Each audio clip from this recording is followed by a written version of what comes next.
Αγαπητοί φίλοι και φίλες, καλησπέρα σας. Είναι μεγάλη χαρά μας που είστε σήμερα εδώ. Θέλω να σας ευχαριστήσω όλους από καρδιάς, γιατί σήμερα μας δίνετε ευκαιρία να συζητήσουμε ένα θέμα που θα μας απασχολήσει ιδιαίτερα τα επόμενα χρόνια. Θέλω λοιπόν πραγματικά να σας ευχαριστήσω ή δυνατόν έναν για τις δουλειές που αφήσατε, τις υποχρεώσεις σας και είστε σήμερα εδώ. Επίσης, να καλωσορίσουμε τον πρόεδρο του Δημοτικού Συμβουλίου του Δήμου Ορεστιάδος, τον κύριο Καραγιάννη, τους εκπροσώπους βέβαια της περιφέρειας, τον κύριο Βενετίδη, την κυρία Μοσκοφίδου και την κυρία Ζάχαρη. Έχουμε επίσης παρουσία και μας τιμά ιδιαίτερα από το Διδημότυχο, την κυρία Καραφεΐζη, επικεφαλής του συνδυασμού Βήμα Εμπιστοσύνης στις τελευταίες εκλογές. Και βέβαια θα ήθελα στην αρχή να σας παρουσιάσω τους εκλεκτούς καλεσμένους, ας με επιτραπεί η έκφραση του πάνελ σήμερα. Πρώτα απ' όλα να ευχαριστήσω θερμά τον κύριο Βασίλη Μαυρίδη, Δήμαρχο Ορεστιάδος και Διευθύνων Σύμβουλο της ΔΙΑΜΑΘ. Σήμερα με αυτόν τον δεύτερο ρόλο βρίσκεται εδώ, ο οποίος θα μας διαφωτίσει, θα μας κάνει ένα σύντομο ιστορικό για το τι έχει γίνει μέχρι τώρα στο θέμα της διαχείρισης απορριμμάτων, τι γίνεται αυτή τη στιγμή και τι προβλέπεται να γίνει στο μέλλον. Επίσης, τα ιδιαίτερα θερμές ευχαριστίες στον κύριο Γιώργο Γοριατζή, το Διευθυντή της ΔΙΑΜΑΘ ΑΕ, ο οποίος βρίσκεται σήμερα μαζί μας. Και φυσικά αφήνω τελευταίο από την Προσινά, δηλαδή τον ηλεκτρολόγο μηχανικό, τον κύριο Τάσο Κεφαλά, ο οποίος, ας το πούμε έτσι, ήταν αυτός που θα μας ανοίξει και έναν άλλο δρόμο σχετικά με αυτό το ζήτημα. Όταν λέω Προσινά, εννοώ την πρωτοβουλία για την συνεννόηση της διαχείρισης των απορριμμάτων, ο οποίος μας έκανε την τιμή να έρθει από την Αθήνα εδώ σήμερα.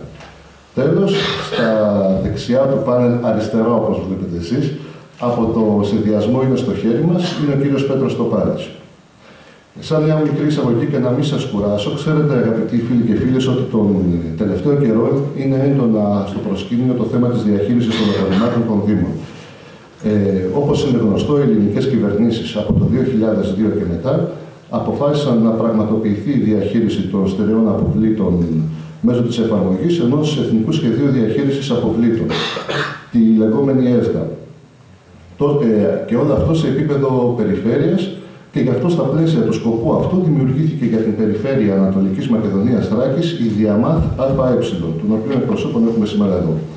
Και φυσικά δεν μπορούσε να λείψει η συμμετοχή του Δήμου Ορεστιάδος, με στόχο φυσικά τη διαχείριση των στερεών αστικών αποβλήτων της περιοχής μας. Είναι γνωστό επίσης σε όλους μας ότι υφίσταται το πρόβλημα της ανεξέλεγκτης διάθεσης των απορριμμάτων σε χωματερές, παράνομη σημεί, σε ρέματα, σε τάφους κλπ. Επομένως, η αναγκαιότητα ενός στοιχειώδους σχεδιασμού ήταν αδιαμφισβήτητη. Μέσα στα πλαίσια αυτά ψηφίστηκαν κάποιοι νόμοι, υπάρχει μια κοινοτική οδηγία για την οποία θα συζητήσουμε αργότερα. Παρ' όλα αυτά υπήρξε, είναι αλήθεια, μια ολιγορία σε κεντρικό επίπεδο, η οποία αυτή η ολιγορία παρέσυρε, αν θέλετε, και την περιφέρεια και τους Δήμους. Στο μοντέλο, κατά την άποψή μας και κατά την άποψη του συνδυασμού αυτό, υπήρχαν αστοχίες, τις οποίες τόσο εμείς όσο και άλλοι στην Ελλάδα επισημάνουν. Γι' αυτό βρισκόμαστε τώρα σε μια μετέωρη φάση, όπου υπάρχει μια γενική διαβούλευση στο τι θα γίνει από εδώ και πέρα, που πιστεύω ότι θα είναι ιδιαίτερα επικοδομητική, γιατί πιστεύω ότι θα μπουν σε συζήτηση ζητήματα τα οποία δεν έμπαιναν πιο μπροστά και μέσα από τον διάλογο και τις προτάσεις θέσεων δεν μπορεί παρά να υπάρξει ένα καλύτερο, θετικότερο αποτέλεσμα. Αν και πολλές φορές μπορεί να διαπιστώσετε ότι οι διαφορετικές απόψεις είναι διαστάσεις αντίθετες. Παρ' όλα αυτά, το πιο σημαντικό είναι ότι υπάρχουμε, είμαστε εδώ και συζητάμε και ο συνδυασμός της αυτόνομης κίνησης πολιτών Ορεστιάδας είναι στο χέρι μας, είχε από νωρίς θεωρήσει μείζον ζήτημα αυτό, γιατί θα μας απασχολήσει τα επόμενα 27 χρόνια, καθώς έτσι θα είναι οι συμβάσεις, και αφορά δηλαδή το μέλλον τόσο το δικό μας όσο και των παιδιών μας. Έβαλε το πρόβλημα στο Δημοτικό Συμβούλιο, κατέθεσε και μία μελέτη σε τοπικό επίπεδο, η οποία, ας μου επιτραπεί, τουλάχιστον η προσωπική μου κρίση ήταν πάρα πολύ καλή. Κανείς δεν είναι τέλειος φυσικά. Την βάλαμε προς συζήτηση. Γι' αυτό λοιπόν και θεωρήσαμε αναγκαιότητα να συζητήσουμε σήμερα εδώ για τα ζητήματα αυτά. Επιτρέψτε μου λοιπόν να κάνω και το ρόλο του συντονιστή, γι' αυτό βρίσκομαι ακριβώς εδώ πάνω, γιατί πιστεύω ότι όλα τα ενδιαφέροντα και πολύ πιο ενδιαφέροντα από αυτά που σας λέω έχουν να σας πούν οι ομιλητές μας, δηλαδή ο κύριος Μαυρίδης, ο κύριος Κεφαλάς και βέβαια ο κύριος Τοπάλης. Εγώ θέλω ακόμα μια φορά να σας ευχαριστήσω και μετά τις τοποθετήσεις και γενικά στο ότι ακούσουμε και τις πληροφορίες, η συζήτηση και η κουβέντα είναι ανοιχτή για ερωτήσεις, τοποθετήσεις του κάθε ένα από εμάς και γιατί όχι ακόμα τις συμβουλές του και τις προτάσεις του που αυτό έχουμε ανάγκη. Σας ευχαριστώ. Θα αρχίσουμε λοιπόν πρώτα με τον κύριο Πέτρο Τοπάλη, εκπρόσωπο του συνδυασμού, είναι στο χέρι μας. Καλησπέρα και από μένα. Τον τελευταίο καιρό λοιπόν είναι έντονο στο προσκήνιο το θέμα της διαχείρισης των απορριμμάτων των Δήμων. Όπως είναι γνωστό, οι ελληνικές κυβερνήσεις από το 2002 και μετά αποφάσισαν να πραγματοποιηθεί η διαχείριση των στερεών αποβλήτων μέσω της εφαρμογής ενός Εθνικού Σχεδίου Διαχείρισης Αποβλήτων, το λεγόμενο ΕΣΔΑ, σε επίπεδο περιφερειών και στα πλαίσια αυτού του σκοπού λοιπόν δημιουργήθηκε για τη δική μας περιφέρεια Ανατολικής Μακεδονίας Θράκης η Διαμάθ ΑΕ με τη συμμετοχή και του Δήμου Ορεστιάδας με στόχο τη διαχείριση των στερεών αστικών αποβλήτων της περιοχής μας.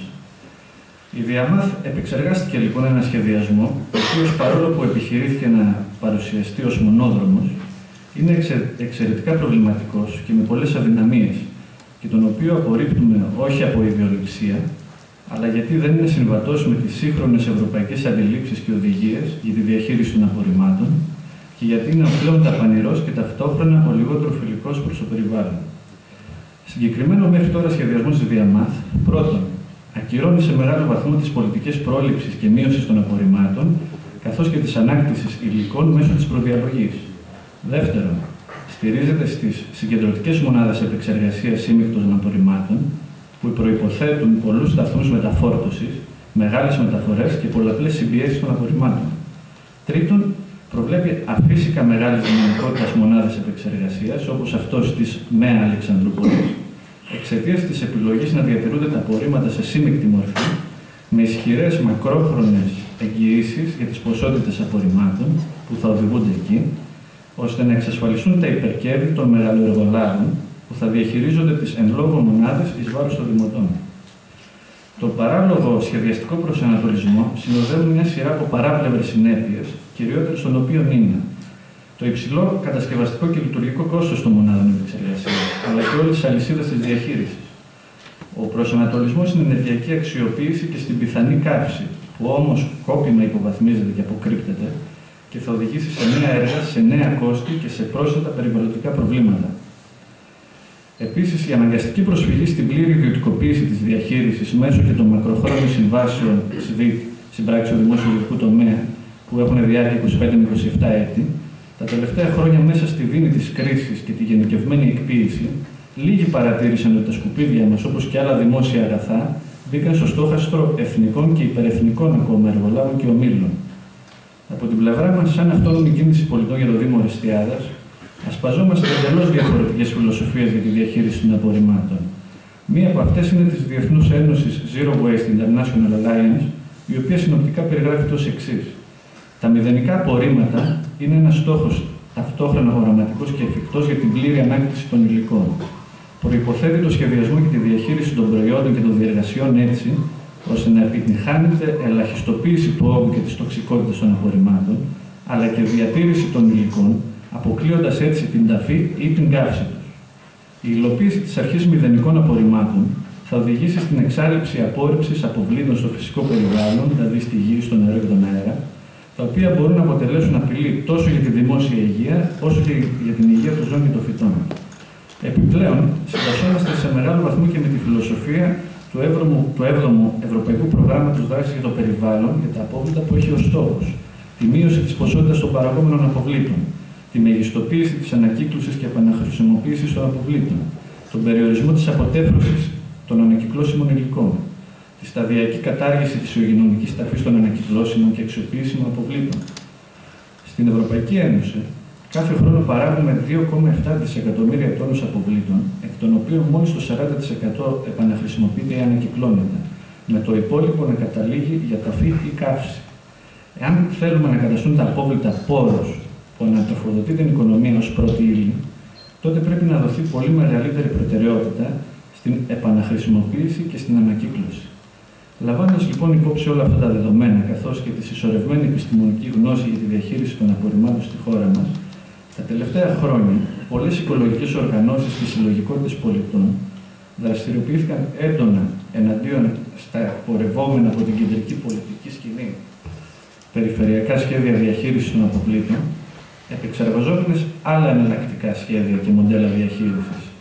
Μία από αυτές τις συλλογικότητες είναι και αυτή της Προσινά, η οποία επεξεργάστηκε ένα πρόγραμμα διαχείρισης πλήρως επιστημονικά τεκμηριωμένο αλλά και οικονομικά κοστολογημένο, και το οποίο αποτέλεσε τη βάση της πρότασης του συνδυασμού μας είναι στο χέρι μας, στο Δημοτικό Συμβούλιο του Δήμου Ορεστιάδας. Το επιθυμητό μοντέλο διαχείρισης που έχει περιγραφεί και τεκμηριωθεί με σχετική επάρκεια δεν είναι άλλο από τη δημόσια αποκεντρωμένη διαχείριση με έμφαση στην πρόληψη και την προδιαλογή. Στηρίζεται στις αρχές της εγκύτητας και της μικρής κλίμακας, πράγμα που σημαίνει ότι υπάρχει διασπορά των δράσεων και των αναγκαίων υποδομών διαχείρισης με πυρήνα τον ίδιο το Δήμο Ορεστιάδας ή σε συνεργασία με το Δήμο Δημοτικού.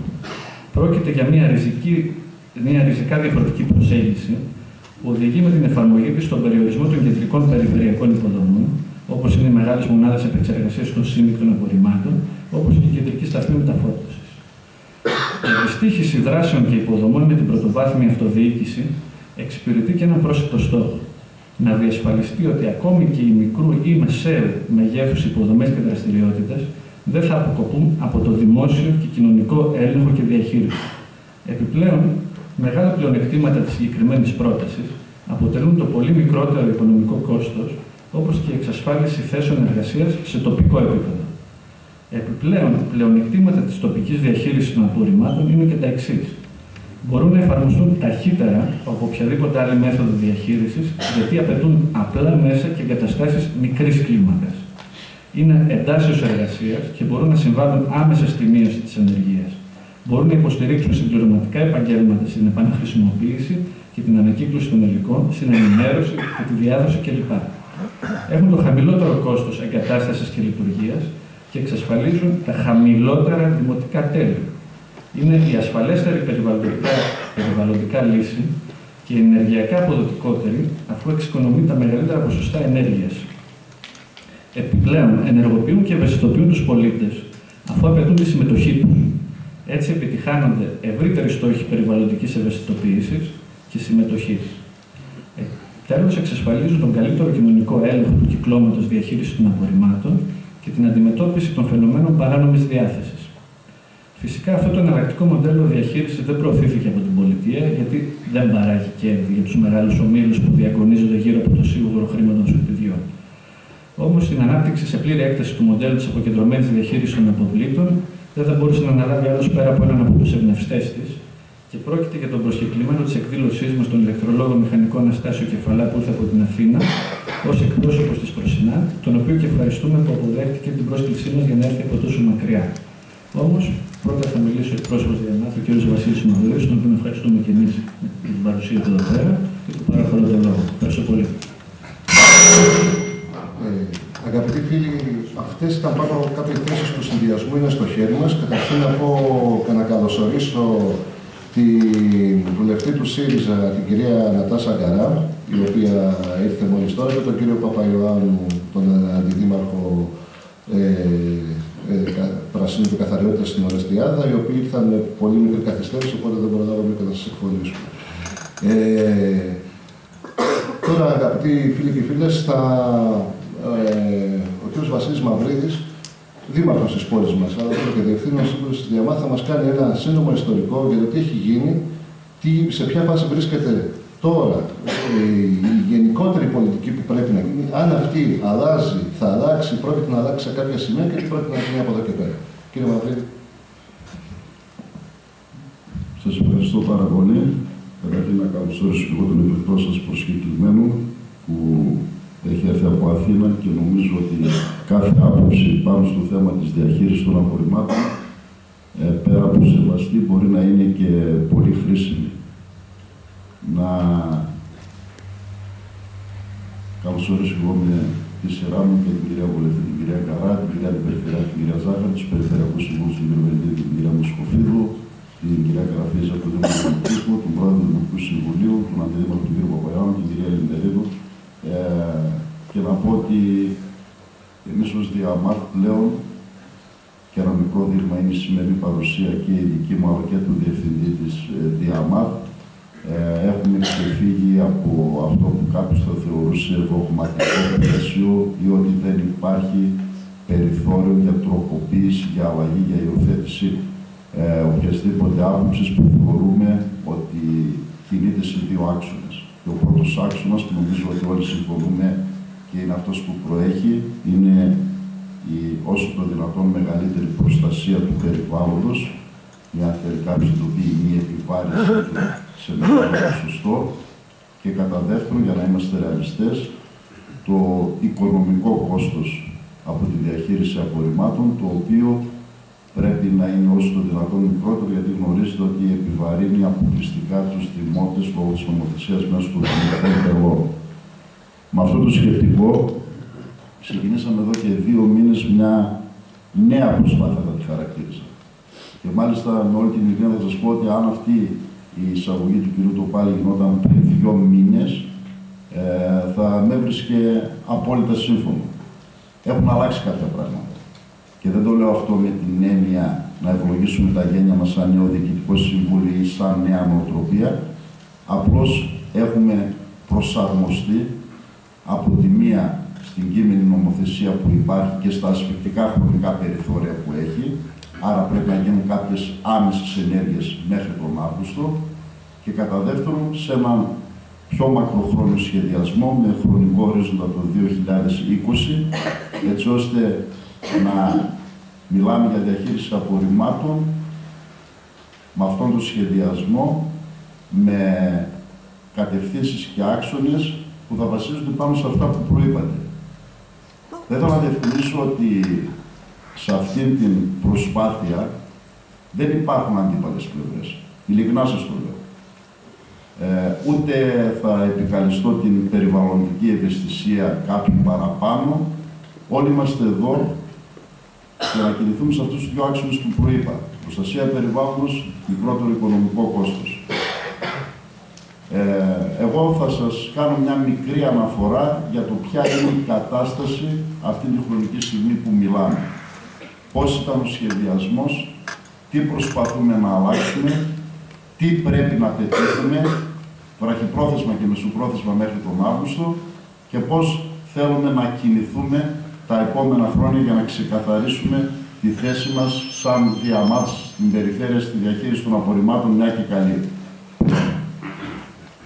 Περισσότεροι ίσως γνωρίζετε, αλλά με επιτρέψτε να χρησιμοποιήσω, να διευκρινίσω κάποιους όρους για να γίνουν και πιο κατανοητοί για αυτούς που δεν έχουν τις ιδιαίτερες γνώσεις μέχρι τώρα. Η Διαμάθ ΑΕ αποτελεί τον περιφερειακό φορέα διαχείρισης στερεών αποβλήτων, αυτό που ακούτε σαν ΦΟΔΣΑ, της περιφέρειάς μας. Οι φορείς διαχείρισης είναι οι αρμόδιοι φορείς της πρωτοβάθμιας αυτοδιοίκησης για την εξειδίκευση και υλοποίηση των στόχων και των δράσεων των περιφερειακών σχεδίων διαχείρισης στερεών αποβλήτων και ειδικότερα για την προσωρινή αποθήκευση, τη μεταφόρτωση, την επεξεργασία, την αξιοποίηση και διάθεση των στερεών αποβλήτων. Η κύρια δραστηριότητα της Διαμάθ αφορά στην ανάληψη δράσεων για τη διαχείριση των αστικών στερεών αποβλήτων των 22 Δήμων της περιφέρειας με έμφαση στις δράσεις ανακύκλωσης. Μια παρένθεση πριν συνεχίσω την εισαγωγική μου τοποθέτηση. Έχω ρίξει μια ματιά εδώ αυτή την ώρα που είμαι σε αυτό το τετρασέλιδο. Το οποίο ειλικρινά πιστέψτε με δεν απέχει πολύ από το σκεπτικό που έχουμε σαν νέο διοικητικό σύμβουλο, όσο και αν φαίνεται παράξενο. Το μόνο που απομένει είναι αυτές οι προτάσεις και να κοστολογηθούν και να αρχίσουμε να δούμε με τα δεδομένα που έχουμε πώς μπορούμε να τις υλοποιήσουμε, αν μπορούμε βραχυπρόθεσμα ή μακροπρόθεσμα. Οι προβλέψεις του περιφερειακού σχεδιασμού, του ΠΕΣΔΑ, που το γνωρίζετε όλοι,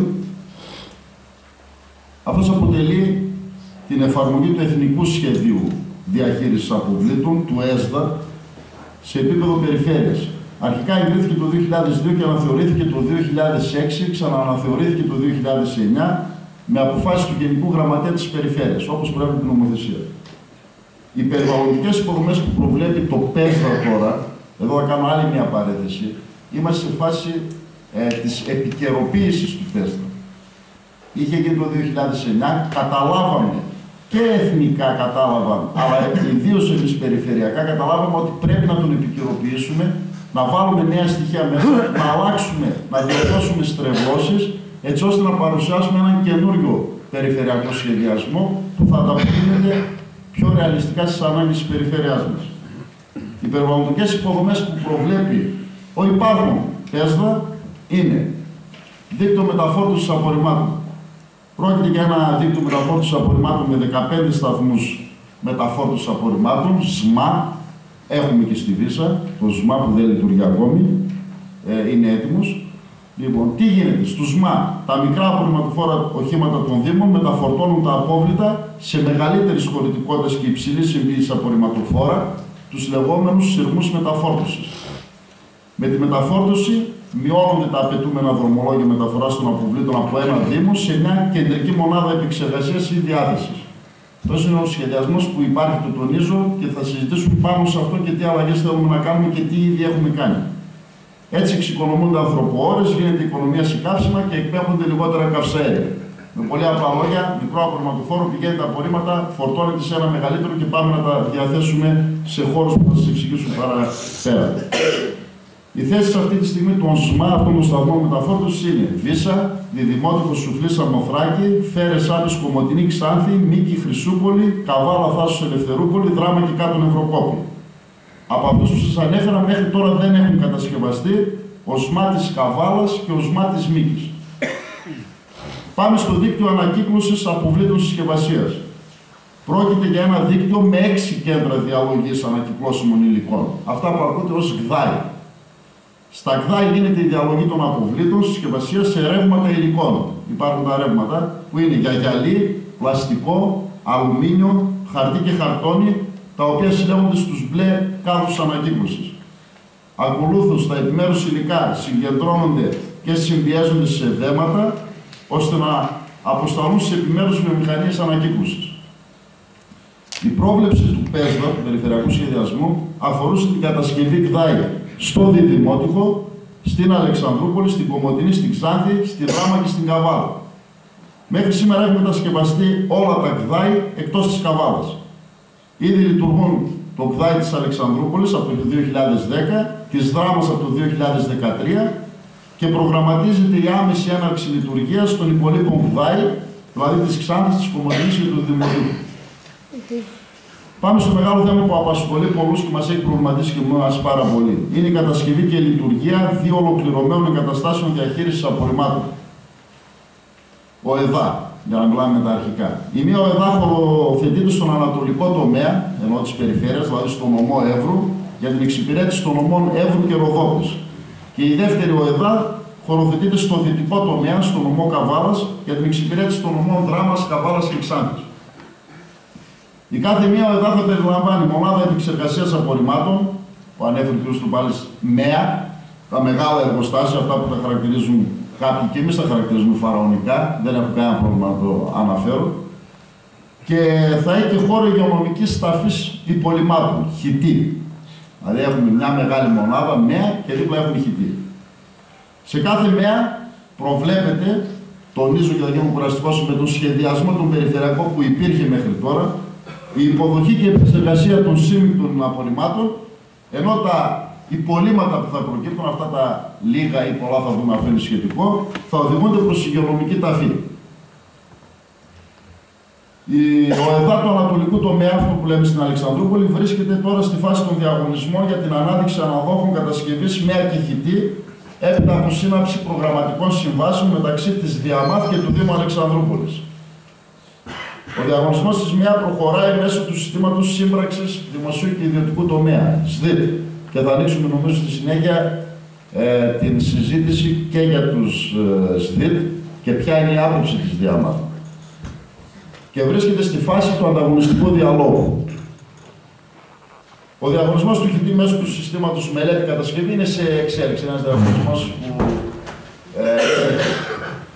για την ΟΕΔΑ, αυτή που είχαμε πει στο νομό Καβάλας του δυτικού τομέα, έχει υπάρξει αίτηση ακύρωσης κατά της απόφασης έγκρισης περιβαλλοντικών όρων στο Συμβούλιο της Επικρατείας και η κατασκευή της αποτελεί αντικείμενο της επιτήμηνης μελέτης τροποποίησης του ΠΕΣΤΑ. Συζητάμε για ακύρωση, άσχετα από την απόφαση του Συμβουλίου Επικρατείας, του να μην δημιουργηθεί αυτή η μονάδα. Θα ανοίξει κουβέντα και θα τοποθετηθούμε αναλυτικότερα. Τι γίνεται στη μεταβατική περίοδο? Επειδή αφενός η ολοκλήρωση των δύο ΕΔΑ, αυτών των δύο μεγάλων έργων, δεν μπορεί να επιτευχθεί νωρίτερα από 2 με 3 χρόνια, ας πούμε ότι ξεκινούσαν, γινόταν διαγωνισμοί, εξελίσσονται, θέλει 2 με 3 χρόνια, και αφετέρου υπάρχει υποχρέωση της οριστικής πάυσης των χώρων ανεξέλεκτης διάθεσης απορριμμάτων, των ΧΑΔΑ, των περιβόητων, δημιουργείται μια μεταβατική περίοδος κατά την οποία θα πρέπει να υπάρξει ορθολογική διαχείριση όλων αυτών. Στη μεταβατική αυτή περίοδο υπάρχει σχέδιο για τη διαχείριση των απορριμμάτων, στον οποίο οι νομοί Καβάλας, Ξάνθης και Ροδόπης θα εξυπηρετούνται από τους υφιστάμενους χιτά, μετά τις απαραίτητες επεκτάσεις που πρέπει να γίνουν έτσι ώστε να δεχτούν τους όγκους απορριμμάτων, και οι νομοί Δράμας και Εύρου θα εξυπηρετούνται από κατάλληλες υποδομές προεπεξεργασίας στερεών αποβλήτων που θα δημιουργηθούν και μεταφορά των υπολειμμάτων σε αδειοδοτημένους χώρους υγειονομικής ταφής. Επιπλέον, και σε αυτό θέλω να δώσετε λίγο προσοχή, προβλέπεται η έμφαση στην ενίσχυση και ανάπτυξη του συστήματος του μπλε κάδου σε όλους τους δήμους της περιφέρειας, με την προμήθεια 4.000 μπλε κάδων και 35 απορριμματοφόρων ανακύκλωσης, αποκλειστικά για ανακύκλωση, στα πλαίσια μιας προγραμματικής σύμβασης που έκανε η ΔΙΑΜΑΘ με την Περιφέρεια Ανατολικής Μακεδονίας και Θράκης. Εδώ μια παρένθεση, εμείς τους κάδους τους έχουμε προμηθευτεί όπως οι περισσότεροι δήμοι. Θα συζητήσουμε και αυτό στη συνέχεια, γιατί δεν ξεκινάει η ανακύκλωση. Συγκεκριμένα μιλήσουμε για το Δήμο Οριστάδος, τι πρέπει ακόμη να πετύχουμε, αν και είμαστε στο τελικό στάδιο και θα σας πω με λεπτομέρειες. Ακόμη με τη συνεργασία της Ελληνικής Εταιρείας Αξιοποίησης Ανακύκλωσης, της ΕΕΑ, σχεδιάζεται και θα υλοποιηθεί άμεσα η ξεχωριστή συλλογή του ρεύματος γυαλιού, οι περιβόητοι κόδωνες γυαλιού, γιατί ξέρετε τα μπουκάλια είναι από τα απορρίμματα που δυστυχώς επιβαρύνουν πάρα πολύ, συμπληρωματικά και υποστηρικτικά του συστήματος της διαχείρισης του μπλε κάδου, με στόχο τις επιχειρήσεις σε πρώτη φάση υγειονομικού ενδιαφέροντος, γιατί εκεί γίνεται η μεγαλύτερη παραγωγή μπουκαλιών, να το πω έτσι, χρήσης, που χρησιμοποιούν και απορρίπτουν μεγάλες ποσότητες για άλλες συσκευασίες, καφετέρειες, εστιατόρια κτλ. Τι γίνεται με την επικαιροποίηση του περιφερειακού σχεδιασμού? Η ΔΙΑΜΑΘ, βάσει της νομοθεσίας που υπάρχει, επικαιροποιεί το περιφερειακό σχέδιο, αυτό το ΠΕΣΔΑ που λέμε, σύμφωνα με το νέο εθνικό σχεδιασμό διαχείρισης στερεών αποβλήτων και εν ώψη της προγραμματικής περίοδου 2014-2020. Εδώ να τονίσω ότι αν δεν γίνουν αυτές οι ενέργειες μέχρι τον Αύγουστο, ή τέλος Σεπτεμβρίου, κύριε Βογιατζή, βοηθήστε με, κάπου γίνεται το deadline, η καταληκτική ημερομηνία, αποτελεί αυτό που θα ακούσετε το επόμενο χρονικό διάστημα αιτία αιρεσιμότητας. Και τι σημαίνει αιρεσιμότητα? Ότι αν δεν κατατεθεί ένας σχεδιασμός, δεν θα μπορεί να χρηματοδοτηθεί κανένα έργο, άσχετο από τα απορρίμματα. Μιλάω για όλα τα έργα που θα πούνε στο νέο ΕΣΠΑ, για να το μαθαίνουμε να το λέμε σωστά, στο νέο ΣΕΣ. Καταλαβαίνετε ότι είναι πολύ σημαντικό και ότι πρέπει να λυθεί. Αυτά που ακούμε για τα 500 εκατομμύρια που θα δοθούν στην περιφέρεια γενικά για να γίνουν έργα στους 4 άξονες, αν δεν έχει λυθεί το θέμα των απορριμμάτων, δεν θα πέσει ούτε €1. Και αυτό συμβαίνει για όλες τις περιφέρειες, είναι για όλη τη χώρα. Δράσεις ενημέρωσης και ευαισθητοποίησης. Και εδώ νομίζω ότι θα συμφωνήσουμε όλοι και θα είναι από τις πρώτες κινήσεις που πρέπει να κάνουμε και να συμφωνήσουμε. Οι δράσεις ενημέρωσης και ευαισθητοποίησης των πολιτών αποτελούν ένα από τα πιο κρίσιμα τμήματα ενός συνολικού συστήματος διαχείρισης απορριμμάτων. Η συμπεριφορά του κοινού, χωρίς να θέλουμε να ρίξουμε ευθύνες αλλού, αλλά έτσι είναι η πραγματικότητα, αποτελεί τη θεμελιώδη αρχή για μια ορθολογική προσέγγιση στη διαχείριση των απορριμμάτων. Η ιεραρχία διαχείρισης απορριμμάτων προτάσει περισσότερο την πρόληψη παραγωγής αποβλήτων και την ανακύκλωση και ορίζει ως τελευταία επιλογή την ταφή. Αυτή είναι και η θέση της ΔΙΑΜΑΤ. Και από ό,τι είδα και στο φυλάδιό σας, νομίζω ότι θα είναι η πρώτη βάση στην οποία θα συμφωνήσουμε απόλυτα. Θα δούμε μετά πού υπάρχουν διαφωνίες και πού μπορούμε να έχουμε μια σύμπλευση και μια ταύτιση απόψεων. Οι προτιμόμενες δράσεις πρόληψης, μείωσης στην πηγή και ανακύκλωσης έχουν κύριο πρωταγωνιστή και παράγοντα επιτυχίας στον κάθε πολίτη. Αν δεν υπάρξει η σωστή διαλογή των υλικών από τον πολίτη στην πηγή, δηλαδή στο νοικοκυριό, στο σπίτι, στο σχολείο και στο χώρο εργασίας, το τελειότερο σύστημα ανακύκλωσης είναι καταδικασμένο να αποτύχει εκ προημίου. Αυτά σε πρώτη φάση. Σας δώσω μια εικόνα ποιος ήταν ο σχεδιασμός. Θα περιμένω να ακούσω τον εκλεκτό προσκεκλημένο για να συζητήσουμε ένα-ένα θέματα τις αντιπροτάσεις και να σας ενημερώσουμε και εμείς και με τον Διευθυντή της ΔΙΑΜΑΤ, τον κύριο Γογιαζή, το τι κινήσεις κάνουμε αυτό το χρονικό διάστημα, με αυτά τα ασφυκτικά χρονικά περιθώρια και νομίζω ότι θα καταλήξουμε σε αρκετά κοινά σημεία. Ευχαριστούμε τον κύριο Μαυρίδη. Ήταν διαφωτιστικά τα όσα μας είπε και θέλω να ευχαριστήσω και τον κύριο Μαυρίδη φυσικά και τον κύριο Τοπάλη, διότι ξέρετε, το ζήτημα των απορριμμάτων περιέχει και μια ορολογία την οποία όλοι μας είναι αρκετά δύσκολο αρχικά να εξοικειωθούμε. Ακούτε για ΕΣΔΑ, ΠΕΣΔΑ, χιτή και όλα αυτά. Γι' αυτό μου άρεσε ιδιαίτερα το ότι λέγοντας την συνοπτική ονομασία αυτών εξηγούσαν και το τι είναι το κάθε ένα. Πιστέψτε με ότι εγώ προσωπικά έχω μεγάλη και αρχικά ακόμα μεγαλύτερη είχα δυσκολία στο να διαχειριστώ και να μάθω και να κατανοήσω όλους τους όρους αυτούς. Ας δούμε λοιπόν τώρα από το φιλοξενούμενο μας από την Αθήνα, τον κύριο Κεφαλά, μέλος της Προσινάτ, τις απόψεις του και τις διαφορετικές προσεγγίσεις που τυχόν υπάρχουν στον σχεδιασμό μέχρι τώρα της ΔΙΑΜΑΤ, τόσο για το τι έχει γίνει σήμερα και για το μέλλον. Καλησπέρα και από μένα. Να ευχαριστήσω και από αυτή τη θέση τους διοργανωτές για την πρόσκληση. Φυσικά δεν είναι αγκαρία ούτε κόπος για μας το να συμμετέχουμε σε τέτοιες συζητήσεις. Αντίθετα είναι χαρά, γιατί είναι ευκαιρίες για ουσιαστικό διάλογο. Και μάλιστα για ένα διάλογο που αφορά τους ίδιους τους πολίτες. Η διαχείριση των απορριμμάτων δεν είναι θέμα που αφορά την πολιτεία μόνο και κυρίως δεν είναι θέμα που θα λυθεί μόνο με την α ή τη β ρύθμιση, σχεδιασμό της πολιτείας, της περιφέρειας ή και των δήμων ακόμη, παρόλο που οι δήμοι είναι οι πιο άμεση εμπλεκόμενοι σε αυτή την ιστορία. Επίσης θέλω να ξεκαθαρίσω από την αρχή ότι δεν έρχομαι εδώ με καμία συνταγή, ούτε να σας πουλήσω κανένα Ευαγγέλιο. Ερχόμαστε εδώ και βρισκόμαστε εδώ για να συμβάλλουμε σε μια συζήτηση. Είναι καταρχήν ευχάριστο το γεγονός ότι διαπιστώνουμε ότι συνειδητοποιείται η ανάγκη να υπάρξουν αλλαγές σε σχέση με τους σχεδιασμούς οι υπήρχαν μέχρι τα τώρα.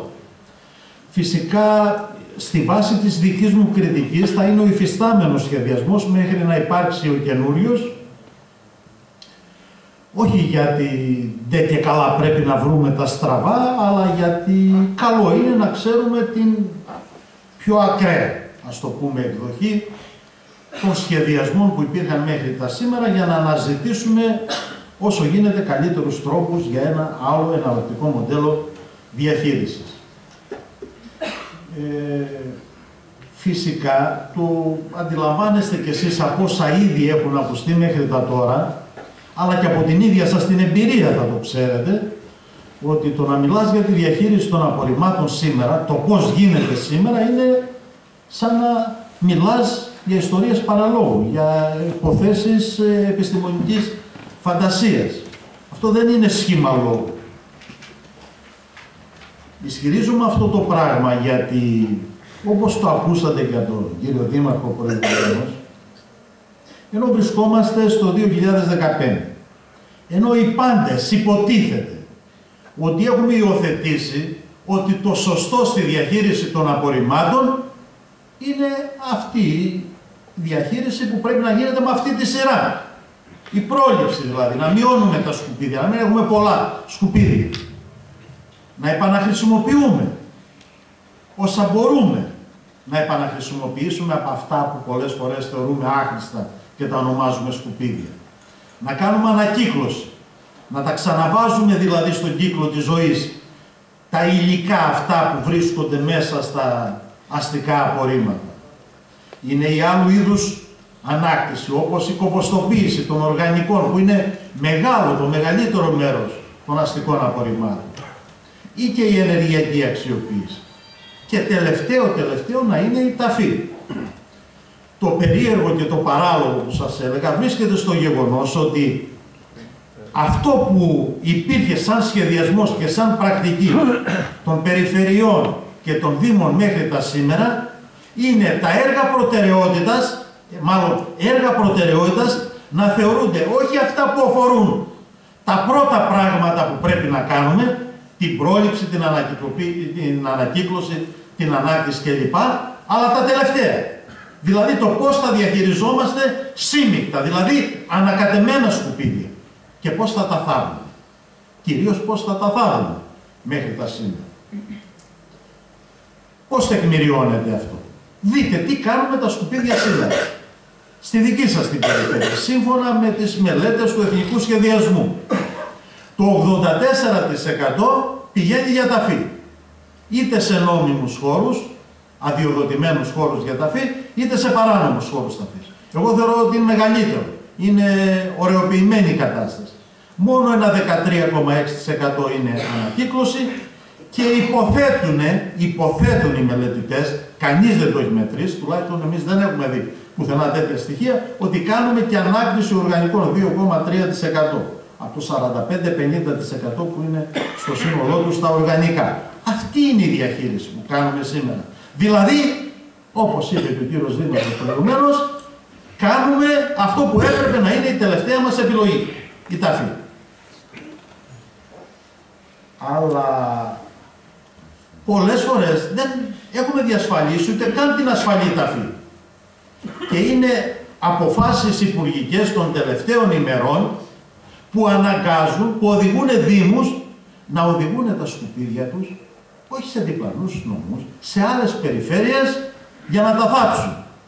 Την Τρίπολη τη στέλνουν στην Αττική, τον Πύργο το στέλνουν στην Άπατο, στα δικά μου τα μέρη εκεί στη στερεά Ελλάδα, αριστερά-δεξιά, το Λιδωρίκι στην Άπατο, την Άφησα στη Λιβαδιά, στη Λαμία, την Αταλάντη στη Θήβα και ούτω καθεξής. Αλλά και στα δικά σας τα μέρη, όπως ακούσατε προηγουμένως.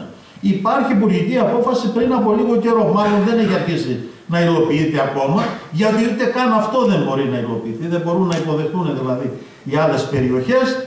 Η Δράμα να τα στέλνει στις Σέρρες, λέει η υπουργική απόφαση, ο Δήμος Νέστου να τα στέλνει στην Ξάνθη και όλος ο Εύρος να τα στέλνει στην Κομοτηνή. Αυτή είναι η κατάσταση που έχουμε σήμερα. Τα αναφέρω ίσως και με μια μεγαλύτερη έμφαση για να συνειδητοποιήσουμε όχι απλά ότι είναι κακός ο τρόπος της διαχείρισης, αλλά κυρίως γιατί βρισκόμαστε σε οριακό σημείο. Αν δεν αλλάξουν οι επιλογές μας, αν δεν πάρουμε μέτρα να αντιστρέψουμε αυτή την κατάσταση, υπάρχει σοβαρός κίνδυνος σε λίγο καιρό, σε λίγους μήνες, να βρεθούμε σε καταστάσεις που δεν θα θέλαμε ούτε στα όνειρά μας να σκεφτούμε. Αλλά το πρόβλημα δεν είναι μόνο εκεί. Το πρόβλημα δεν είναι ότι έχουμε μια κακή κατάσταση. Το πρόβλημα είναι ότι και οι σχεδιασμοί που υπήρχαν μέχρι τα τώρα, λέω αυτοί που υπήρχαν μέχρι τα τώρα, γιατί όπως ακούσαμε είμαστε σε διαδικασία επανασχεδιασμού, και αυτοί δεν ήταν καλύτεροι, κατά τη γνώμη μας, ήταν μια αναπαραγωγή του προβλήματος. Και λέω αναπαραγωγή γιατί υποτίθεται θα έλυναν, ο παλιός, ο ισχύων σχεδιασμός, θα έλυνε το πρόβλημα της ταφής, δεν θα στέλναμε τόσα πολλά για ταφή, αλλά στη θέση της ταφής τι θα κάναμε, θα τα στέλναμε σε 2 κεντρικές εγκαταστάσεις. Αλεξανδρούπολη, Καβάλα. Και με το δεδομένο ότι η Καβάλα φαίνεται να ακυρώνεται, το έργο της Καβάλας, η λύση με τα σημερινά δεδομένα ήταν για όλη την περιφέρεια της Ανατολικής Μακεδονίας Θράκης το μεγάλο μέρος των σκουπιδιών να οδηγείται σε μια κεντρική εγκατάσταση. Η σημειωμένη με το κόκκινο. Ό,τι άλλες υποδομές υπάρχουν αυτή τη στιγμή, έχουν κατασκευαστεί ή είναι υποκατασκευή, είναι αυτά με τις μπλε κουκκίδες που βλέπετε, είναι σταθμοί μεταφόρτωσης. Η σταθμή μεταφόρτωσης όμως δεν είναι ουσιαστική απάντηση στο ζήτημα της διαχείρισης των απορριμμάτων, γιατί δεν κάνουν καμία ουσιαστική διαδικασία διαχείρισης, δεν ανακυκλώνουν, δεν κομποστοποιούν. Τι κάνουν? Μεταφορτώνουμε τα σκουπίδια από τους δήμους μας, από τις περιοχές μας, για να τα πάμε στις κεντρικές εγκαταστάσεις. Θα μας έλυναν το πρόβλημα μήπως της ταφής, οι κεντρικές αυτές οι εγκαταστάσεις? Εγώ λέω ότι ούτε και αυτό θα μας το έλυνε. Θα το μείωναν σε ένα βαθμό, θα εξακολουθούσαν και θα εξακολουθούμε, αν συνεχίσουμε να έχουμε αυτή την επιλογή, να έχουμε ανάγκη από καινούριους μεγάλους χώρους ταφής. Γιατί πολλές από τις ποσότητες που παράγουν εργοστάσια επεξεργασίας σύμμικτων απορριμμάτων με τέτοια μεγάλα μεγέθη αναγκαστικά θα οδηγούνται για ταφή. Και θα σας το δείξω με στοιχεία στη συνέχεια. Άρα λοιπόν, πρέπει να δούμε κάτι άλλο και προτού δούμε τι πρέπει να είναι αυτό το άλλο και πού έπασχε ο σχεδιασμός μέχρι τα τώρα, θέλω να κάνω 2 επισημάνσεις. Και με το δεδομένο ότι έχουμε αυτό το πρόβλημα με την Καβάλα. Ότι υπήρξε μια αντίθεση εκεί στο να δημιουργηθεί μια μονάδα και εκεί, κατά συνέπεια ένα πρόβλημα που να μοιραστεί κάπως το πρόβλημα. Δεν θέλω να το μηδενίσω, δεν θέλω να το υποβαθμίσω αυτό το πρόβλημα, το ότι όλοι πρέπει να επομιστούμε το βάρος, το όποιο βάρος έχει η διαχείριση των απορριμμάτων, αλλά δεν είναι πρόβλημα αντιπαράθεσης περιοχών, κυρίως και καταρχήν. Είναι πρόβλημα του μοντέλου της διαχείρισης, κυρίως. Και βεβαίως, αναζητώντας τις λύσεις, θα πρέπει να έχουμε σαφές ότι δεν υπάρχει μόνο μία λύση στο πρόβλημα. Γιατί μέχρι τα τώρα προσπάθησαν να μας πείσουν και σε κεντρικό επίπεδο ότι δεν υπάρχει άλλη λύση από το να κάνουμε εργοστάσια επεξεργασίας σύμμικτων απορριμμάτων παντού, σε όλες τις περιφέρειες. Ο διαγωνισμός ως ΔΙΤ που λέτε εδώ για τη δική σας την περιοχή δεν είναι η ιδιαιτερότητα της δικής σας περιοχής. Σε όλη την Ελλάδα, σε όλες τις περιφέρειες, το ίδιο ακριβώς μοντέλο επιχειρείται να γίνει. Ή επιχειρούνταν, τουλάχιστον μέχρι τα τώρα. Όταν ψάχνεις να βρεις λύση σε ένα πρόβλημα, νομίζω ότι μια καλή αρχή, ένα σημαντικό πράγμα, το πρώτο βήμα που πρέπει να κάνεις, είναι να περιγράψεις το πρόβλημα. Να ξέρεις τι έχεις να αντιμετωπίσεις. Αν δεν ξέρεις τι έχεις να αντιμετωπίσεις, το πιθανότερο είναι ότι οι λύσεις που θα βρεις, στις οποίες θα καταλήξεις, θα είναι λάθος ή δεν θα είναι πιο σωστές. Ας δούμε λοιπόν πολύ απλά. Τι καλούμαστε να διαχειριστούμε? Είναι μια περιοχή, Ανατολική Μακεδονία, Θράκη, που είναι γύρω σε 610.000 κάτοικοι με την τελευταία απογραφή. Παράγουν γύρω στις 260.000 τόνους το χρόνο. Και μια πρόβλεψη που υπάρχει, φαντάζομαι οι καινούργιες μελέτες θα είναι πιο ακριβείς, λέει ότι θα είναι 280.000 τόνοι. Πολύ ωραία. Είναι πολλά, λίγα αυτά? Αυτό φαίνεται να είναι γύρω στα 425 κιλά ανακάτοικο το έτος. Δεν μπορεί να πει κανείς ότι είναι υπερβολικά, δεν είναι και λίγα όμως. Άρα ένα θέμα να δούμε πώς θα μειώσουμε, πώς θα προλάβουμε, πώς θα επαναχρησιμοποιήσουμε, έχει μεγάλη σημασία και για τη δική σας την περιοχή. Τι είναι όμως αυτά τα σκουπίδια? Σύμφωνα με τη μελέτη του τελευταίου περιφερειακού σχεδιασμού, αυτό που ισχύει δηλαδή, 46% είναι οργανικά. Τα πιο συνηθισμένα υλικά, τα ανακυκλώσιμα, δηλαδή το χαρτί είναι 15,3, το πλαστικό 16,5, τα μέταλλα 3,4, γυαλί 4,3. Αν κάνουμε μια σούμα, είναι γύρω στο 40% τα συνηθισμένα ανακυκλώσιμα. Υπάρχουν κι άλλα ανακυκλώσιμα, ηλεκτρικές συσκευές κλπ. 45-46% τα οργανικά, σύνολο 85%. Τι είναι αυτά? Είναι υλικά τα οποία θεωρητικά μπορούμε να τα ανακτήσουμε. Και όταν λέω θεωρητικά δεν εννοώ στη φαντασία μας, υπάρχει τρόπος να τα ανακτήσουμε με απλές διαδικασίες. Εκ των οποίων η απλούστερη διαδικασία είναι να μην τα ανακατεύουμε. Δεν ξέρω αν κανείς σας αγόρασε νερό σε μπουκάλι ή πατάτες, ας το πούμε, μαζί, χωριστά τα πήραμε. Τα ρίξαμε στο σκουπιδοτενεκέ ανακατεμένα. Εμείς τα ανακατέψαμε. Στο σπίτι μας, στην πηγή, είναι ξεχωριστά υλικά. Αυτά και όλα τα άλλα, τα οποία αγοράζουμε ή κάποια τα οποία παράγουμε εμείς ήδη. Το λέω για να τεκμηριώσω αυτό που λέμε της ανάκτησης, που πολλές φορές θεωρείται τόσο περίπλοκο ζήτημα που πρέπει να κάνουμε super duper μονάδες μηχανικής επεξεργασίας, πανάκριβες, διαχειριζόμενες από το ιδιωτικό κεφάλαιο για να κάνουμε ανάκτηση. Και θα σας πω τι είδους ανάκτηση και πόσο ανάκτηση κάνουμε σε αυτές τις μονάδες. Επανέρχομαι λοιπόν ότι το μέγιστο μέρος αυτών που ονομάζουμε αστικά απορρίμματα δεν είναι άχρηστα υλικά, είναι υλικά χρήσιμα, τεχνικά ανακτήσιμα με ήπιες μεθόδους. Αν θέλουμε να τα δούμε σε τόνους είναι αυτές οι ποσότητες, ας μην σταθούμε σε αυτό. Θέλω να επαναλάβω, η επιλογή η οποία έχει δρομολογηθεί μέχρι τα τώρα ήταν ο λάθος δρόμος. Γιατί επικεντρωνότανε,